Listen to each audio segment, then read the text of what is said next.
Bienvenue aux missions étrangères de Paris. Depuis 1658, nous partons en Asie et dans l'océan Indien en mission, annoncer le Christ. Aujourd'hui, nous vous proposons de mieux nous découvrir au travers d'un parcours centré sur la foi, la mémoire et la culture, sans oublier l'actualité de la mission. Bonne visite.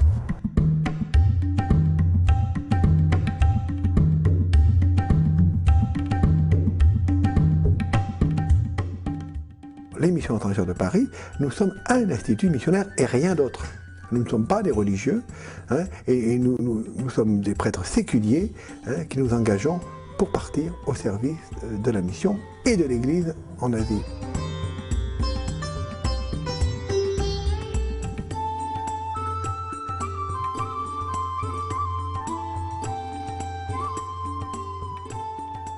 Les missions étrangères de Paris sont une société de prêtres diocésains qui a été créée dans le but de fonder de nouveaux diocèses et de former les prêtres de ces différents pays d'Extrême-Orient. Nous sommes au service de l'Église locale, avec bien sûr ces trois principes qui sont très importants pour nous. Nous sommes envoyés ad vitam, c'est-à-dire pour la vie. Nous sommes envoyés ad gentes, c'est-à-dire pour, comme on disait autrefois, les païens. Alors aujourd'hui on dirait ceux qui n'ont pas rencontré le Seigneur, les non-chrétiens. Et puis nous sommes envoyés ad extra, c'est-à-dire que nous quittons notre pays.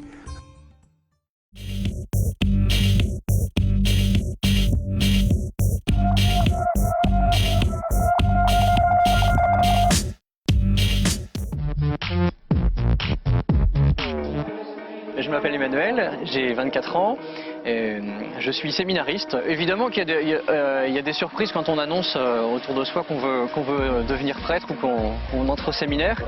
Même si tous ne partageaient pas la foi, j'ai été vraiment surpris par le respect qu'il y avait derrière le choix que je pouvais faire. Après, au niveau de la famille, c'est plus compliqué. Rentrer au séminaire, ça veut dire notre fils ne se mariera pas, la question des petits-enfants, la transmission, etc.